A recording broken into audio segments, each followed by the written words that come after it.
એસઆઈઆરની કામગીરીમાં બીએલઓ પર વધતા દબાણ અંગે અખિલ ભારતીય રાષ્ટ્રીય શૈક્ષિક મહાસંઘે ચિંતા વ્યક્ત કરતા ચૂંટણી આયોગને તાત્કાલિક હસ્તક્ષેપ કરવાની માંગ કરી છે। સંસ્થાના અખિલ ભારતીય અધ્યક્ષ પ્રોફેસર નારાયણલાલ ગુપ્તાએ બીએલઓને સતત 16 થી 18 કલાક મેદાનમાં અને પોર્ટલ પર કામ કરવું પડી રહ્યું હોવાનો ઉલ્લેખ કર્યો। એપ્લિકેશન અને પોર્ટલ વારંવાર ક્રેશ થવું, નેટવર્કનો અભાવ અને ટેકનિકલ સહાય ન મળવાને કારણે કામ વધુ મુશ્કેલ બન્યું હોવાનો પણ આરોપ લગાવ્યો। મહાસંઘનો આરોપ છે કે અનેક જિલ્લાઓમાંથી અધિકારીઓ ધમકી ભરી ભાષાનો પ્રયોગ, નોટિસ, પગાર અટકાવવાની ચેતવણી અને અપમાનજનક વર્તન કરતા હોવાની ફરિયાદો મળી છે, જેના લીધે બીએલઓ શિક્ષકોમાં ભારે માનસિક તણાવ સર્જાયો છે। મહાસંઘના મહામંત્રીએ આરોપ લગાવ્યો કે જરૂરી સાધનો, ટેકનિકલ તાલીમ અને સહાયક સ્ટાફ ન મળવાને લીધે બીએલઓને પોતાના ખાનગી સાધનોના આધારે કામ કરવું પડી રહ્યું છે।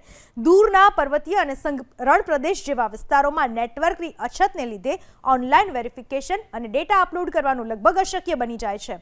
20 વર્ષ જૂના દસ્તાવેજોની માંગણીને લીધે બીએલઓએ ઘણીવાર અભદ્ર વર્તન અને તણાવભરી સ્થિતિનો સામનો કરવો પડે છે। મહાસંઘે ચૂંટણી આયોગને મૃત્યુ પામેલા બીએલઓ શિક્ષકોના પરિવારોને 1 કરોડની સહાય આપવાની સાથે જ સરકારી નોકરી આપવાની માંગ કરી। સાથે જ તમામ ઘટનાઓની ઉચ્ચ સ્તરીય તપાસ કરી દોષિત અધિકારીઓને કડક કાર્યવાહી કરવાની માંગ કરી છે। તો દરેક બૂથ ઉપર ટેકનિકલ સહાયક, કમ્પ્યુટર ઓપરેટર અથવા બીએલઓ સહયોગી ઉપલબ્ધ કરાવવા, બીએલઓ 5G નેટવર્ક, ટેબ્લેટ કે લેપટોપ અને પ્રવાસ ભથ્થું આપવાની માંગ કરી।